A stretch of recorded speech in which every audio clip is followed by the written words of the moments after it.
Welcome to the HFY Galaxy Tales. Don't forget to like, subscribe, and tap the notification bell so you never miss a new story from HFY Galaxy Tales. Where humanity always finds a way, the beggars at Earth's gate, the Valari, were once loved. They were a peaceful alien race, then bright-eyed and kind. They grew food on dying planets, healed the sick of other species, and never raised weapons. But peace is weak in a galaxy ruled by fear, and kindness has no place when empires want power. The Karn Dominion came like fire. They burned Valari cities, bombed their farms, took their young as slaves, and when the Valari cried for help, the Galactic Council turned away. "You are too weak," they said. "Survival belongs to the strong." So the Valari ran. Only one ship remained. Captain Relin stood at the front of the ship, his ship watching stars pass by. His antennae twitched, his four thin hands shook. Behind him, the last of his people lay quiet, tired, and afraid. They had no more homes, no more allies, no more hope. "There's only one chance left," Relin whispered, his second in command. Vesa turned to him. "You don't mean I do," he said. He pointed to a glowing red circle on the star map. One place no ship had entered in 500 years. Sol System, the home of the humans. "But they're gone," Vesa said softly. "Humans disappeared. No one's heard from Earth since the Solar War." "Exactly," Relin replied. "No war, no trade, no signals, but their machines still work. Their satellites still orbit, and their warning is still active." "What warning?" Relin looked at her. "Do not enter human space." All across the galaxy, that message remained untouched. Every empire, every pirate, every explorer had stayed away, because everyone feared what would happen if Earth woke up, but the Valari had no other choice, so they entered. As they crossed into the edge of the system, the ship lights flickered, old satellites human-made turned toward them. Silent, watching, weapons powered up, shields raised, Relin asked. "Barely," Vesa said. "We won't survive a full blast." "Then we don't fight." He ordered all weapons turned off. They passed Pluto, then Neptune, then Mars, and then Earth.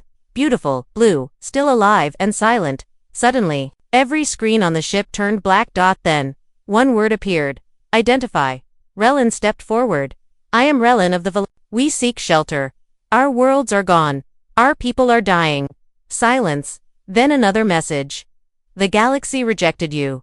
Relin's voice shook. "Yes, you came to us. HFY." He closed his eyes and spoke from the heart. "Because you were strong, when others were cruel. Because your silence was fairer than the Council's lies. Because even monsters are better than cowards." The message stopped. For one long moment, there was nothing. Then the screen lit up. Approach gasps filled the ship. "Are they letting us in?" Vesa asked. "I think," Relin said. "They're watching." The ship turned, pulled by invisible gravity toward Earth's moon. There, hidden in shadow, a docking bay opened. Lights glowed softly. A path was made clear. The Valari ship landed, no guns, no guards. Just a soft voice from the speakers.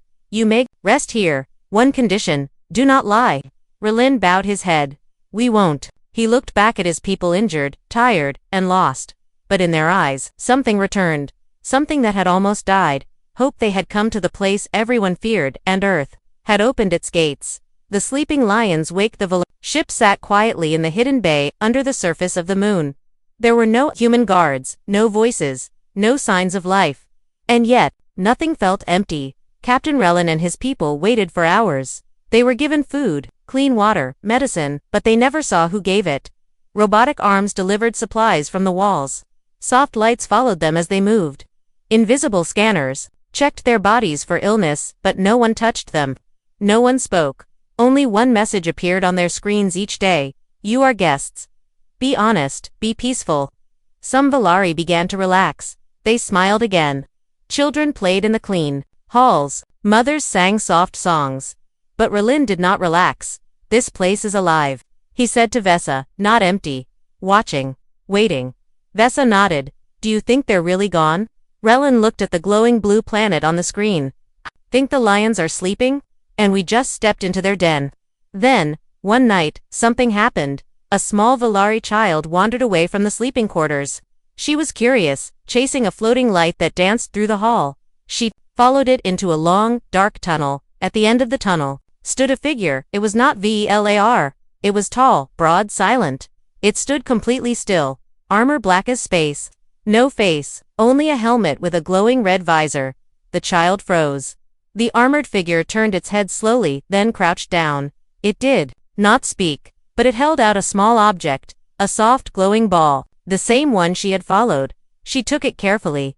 The figure stood again, nodded once, and walked away into the dark. When she returned, she told her mother at first. No one believed her. Then the cameras confirmed it. A human had been seen. Watched the recording on repeat. The figure didn't move like a robot. It didn't scan like a drone. It was alive. Maybe it was one of their protectors, Vesa said. Or a test, Relin replied. They're watching how we react. Do we stay? Relin nodded. We've come this far. And they haven't hurt us. Days later, the Valari were moved to a new area on Old Human Outpost on Earth itself. The planet was not empty. Forests still grew. Skies were still blue. Machines still worked. Silently in the background, everything was clean, organized, maintained. But there were no humans to greet them, only messages. You may live here. No weapons, no lies. The Valari began to settle. They planted seeds, repaired homes, rebuilt hope, and all the while, strange shapes moved in the trees, not drones, not animals, but something else, something human-shaped. Then, the warning came. A small Karn scouting ship entered Earth's orbit. It was looking for the Valari. They didn't know Earth was active again. They didn't know what they had just done. Within seconds, the human defense grid activated. Satellites locked on. A voice echoed across all channels. This is protected space. Leave now. The Karn ship ignored the warning. It fired a test shot at the ground. A small explosion just to scare. But Earth did not respond with fear.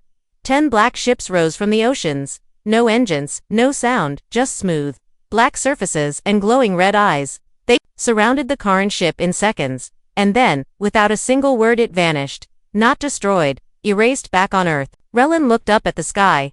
A chill ran through his bones. They're not gone, he whispered. They were never gone. Vesa stood beside him, her voice shaking. What are they? Relin's eyes stayed fixed on the clouds above. They are the reason no one ever attacked this world. They are the lions. And now, they are awake. Humanity answers asterisk. The Karn Dominion had made a mistake. They thought Earth was dead. They thought the humans were gone. But they were wrong. After their scout ship disappeared near Earth, the Karn grew angry. They sent a full strike force, warships, heavily armed. Their goal was clear: find the Valari, destroy the human defense systems, and take Earth. The Galactic Council begged them to stop. But the Karn did not listen. They believed strength was everything. And they believed the humans were just old myths. The Karn ships arrived in Earth's orbit within hours. They scanned the planet. They saw no army. No radio signals, no space fleets, only forests, oceans, and clouds. Then they saw the Valari colony, peaceful, small, defenseless. The Karn commander laughed. Fire, he ordered. From orbit, plasma cannons lit the sky. Explosions covered the Valari fields. Trees burned. Homes shattered. Captain Relin shielded a group of children with his body. We trusted them, someone cried. We believed Earth was safe. But Relin stood, blood on his face, eyes full of fire. They are watching, he said. And they were. A low hum filled the air. The ground shook. The sky turned dark, not with clouds, but with shadows. Dozens of massive ships rose from the Earth's crust, hidden underground for centuries. Black metal. Sharp edges. No lights, only glowing red circles. Where windows should be. The old war machines of humanity had returned. The Karn fleet tried to retreat. It was too late. The first human ship moved without sound. Its weapons didn't fire beams or bullets. It simply pointed, and the Karn ship vanished, erased from reality. The second ship spread a field across space. All Karn communications went silent. Their computers melted. Their shields failed. One by one, the Karn warships were removed without a scream, without a fight. The humans didn't talk. They didn't negotiate. They acted in minutes. The sky was quiet again. The Valari colony stood unharmed, and above them, the human ships floated in the air like silent gods. Then, for the first time, a human spoke. A voice echoed through every Valari communicator. Every Karn ship, every council station across the stars. You broke the law. You attacked our guests. You showed no mercy. Now we show you what mercy looks like. The Karn homeworld received a single transmission. Earth is protected. No more, no less, and no Karn ship has entered human space since. Back on Earth, the Valari gathered, outside their rebuilt village. Captain Rellan stood at the edge of the field, staring at a tall human figure in black armor. The same one the child had seen weeks ago. The visor lifted. A human woman stood beneath it. Her eyes were silver, her voice, soft but powerful. "I am Commander Isla Ward," she said. "You asked for shelter." Rellan bowed deeply. "And you gave it. We thank you." She shook her head. "We don't want thanks," she said. "We want truth." He looked at her. "Then here is truth. The galaxy fears you, but we see hope." Commander Ward stared at him for a long moment, then she nodded once, and vanished into the mist. In the years that followed, the Valari grew strong. No one dared touch them. Again, not because of weapons, but because of who stood beside them. The sleeping lions of Earth were awake, and they were watching. Final scene, a child asks, "Mother, why do the stars shine brighter near Earth?" The mother smiles. "Because the humans are looking up again."